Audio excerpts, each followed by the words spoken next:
Hello, my people.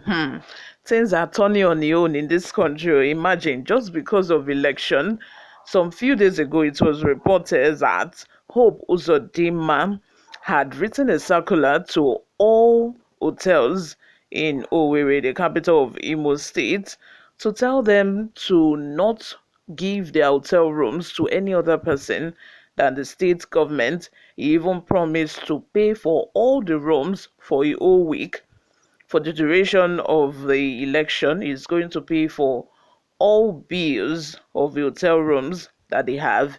He asked them to send the bills to his office. You can imagine that. Anyway, it doesn't surprise me when I heard that the NLC president was arrested right there in Imo State, and all allegations have pointed to Hope Uzodinma for to be the one who has orchestrated these acts. Before we go into the details of today's news, if you haven't subscribed to this channel, please do well to subscribe. Turn on the post notification bell so that you can be the first person to get notified whenever we upload a new video. Help us grow this channel by giving this video a massive thumbs up so that it gets recommended to other YouTube viewers all around the world as well. Lastly, please leave your opinions in the comment section below. Without further ado, let's delve right into the details of today's news. Breaking news, my people. Ajaero has been adopted by Imo Governor Hope Uzodinma. Police Commissioner says NLC. The Nigerian Labour Congress (NLC) has accused Imo State Governor Hope Uzodinma and the State Commissioner of Police of adopting its national president, Ajaero. In a statement, NLC General Secretary Comrade Emmanuel Ogbuaja and TUC Secretary General Comrade Nuhu Toro said the action of the state government would only embolden the workers to press for their demands. Ajaero was reportedly whisked away by armed security personnel after arriving in Imo State for a protest against unpaid workers' salaries and gratuities by the Imo State government. The statement said, and I quote, "The government of Imo State has continued to use the instruments of violence and intimidation against trade unions and their leadership in the state. Just as Nigerian workers gathered earlier this morning, led by the leadership of the two labor centers, to demonstrate our outrage over the serial and arbitrary abuse and violation of the rights of workers in the state, the government unleashed blood-curdling mayhem on the workers. Earlier in the morning, policemen had tried to disperse workers who were gathering at the state NLC secretariat without success. This was followed in the same manner by thugs who were stationed very close to the secretariat in several Hilux and Toyota trucks. These thugs were later to unleash mayhem on the few workers who had already gathered, smashing car windscreens, delivering machete cuts on some, stabbing many, and inflicting all manners of injuries on the workers. GSM handsets were snatched, laptops taken away, and monies were forcefully taken away by the hoodlums. As if that damage wasn't enough, the president of the NLC, Comrade Ajaero, arrived the venue accompanied by few individual workers to inspect the carnage and to provide the necessary leadership for the trade union action to continue, only to be met by policemen of the Imo State Police Command, who came in their numbers and in several trucks.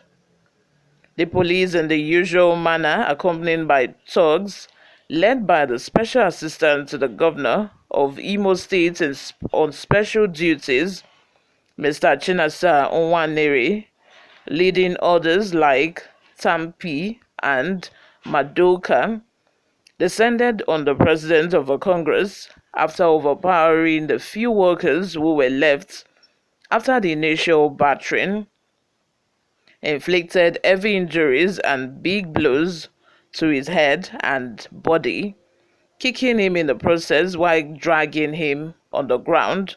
While the police supervised the mayhem, they eventually bundled the president into their waiting van and whisked him away to a known destination where he is still being held incommunicado, as we write.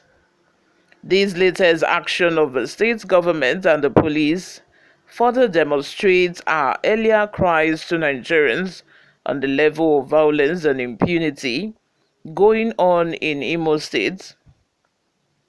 If a president of a Congress can be abducted in broad daylight and taken to unknown destination by the police and the state governor, imagine what they have been doing to workers and trade union leaders in the states.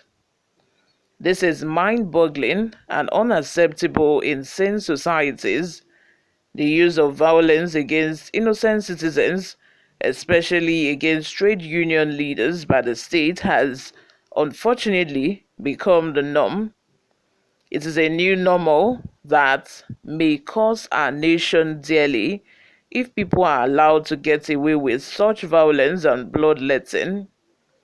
All we have been asking the governor is to honor agreements signed between us and to respect the rights of workers in the states. Workers deserve their wage, and if you are in the habit of owing workers, you make their lives unstable and strip them of their humanity. These are some of the things we have asked Hope Uzodinma to do, but to which he has refused to heed. Instead, he believes in the use of intimidation and violence against the workers and the people. We call on Nigerian workers, wherever they may be, in the respective industrial unions, the state councils, and the branches to be on alert for an immediate nationwide action if by the end of today the president of Congress is not released. We cannot be at work while our president is in the gulag, and we cannot be at peace when the government of Imo State continues to disrespect workers and treat them with utter disdain. With this statement, we want to put the Nigerian government on notice that we want the president of Nigerian Labour Congress, NLC, immediately released. The injuries melted to him must be treated forthwith, and his freedom to lead Nigerian workers in a peaceful protest guaranteed. This is what we demand as we proceed to the meetings of the various organs to take decisions on further steps that will be taken. If this is not heeded now, anything that happens in the country, the governor of Imo State and the police commissioner must be held responsible. Nigeria is a country of laws, and we, especially the leaders, must learn to work within its ambit.